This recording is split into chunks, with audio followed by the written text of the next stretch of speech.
why do you believe that Michael Myers is such an iconic character that has endured several decades? You know, I think a few reasons. You know, of course, the movie itself, with the combination of the story, the mask, and the music. I think how everything came together like a perfect storm with all those things made that happen. But also, the way it was written and the way it was shot and directed and acted and everything is, and I have several people tell me this, is that it's believable, like it could really happen.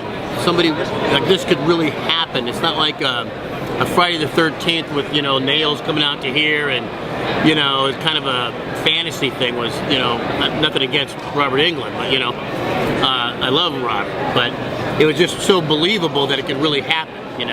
Somebody being in a mental institute for 15 years and busts out and gets a mask, doesn't want him to be known, and hunting down babysitters. What do you believe you brought to the role? What was your motivation for the way he moved, for the way he walked? There wasn't really any motivation as far as in the typical sense. It was just my thing was about the character was about being alive but also being dead. Both. So that's how I prepared for it and all that. How was that experience like in terms of filming? Oh, as far as filming, it was like it was a blast. It was independent movies usually are, and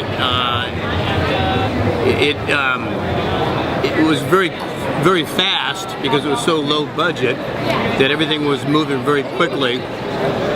We never did more than 3 takes for any scene.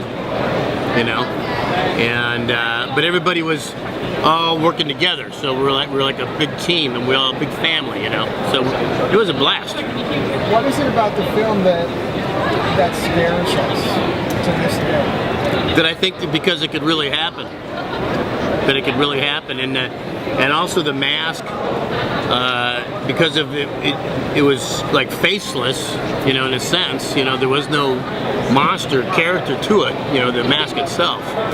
I think the combination of that. What would you say in your life, as you have lived it, since you have scared so many of us, what frightens you? What frightens me? I guess, my kids' health. Everything that ever happened to my kids. I'm not really much scared of anything else, to tell you the truth. I mean, it's as far as real fear. So. Oh, you know what? Also, I'm definitely scared of heights. I mean, I don't know why, but I get close to like an edge of a building or something that's high up or whatever, and I feel like I'm being drawn over the edge, like a magnet, like I can't control myself. From your experience on being part of the fear culture, how are you reflecting on being a part of it? It's about the most humbling thing in the world.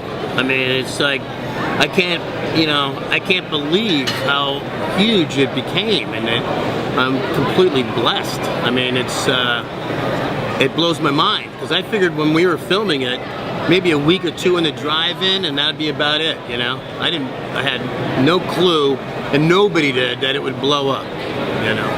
So it's not something I'm like responsible for. So I'm like humbled, And I was broke when I did the movie, so I need the money, For people that the human experience, like how would you describe fear?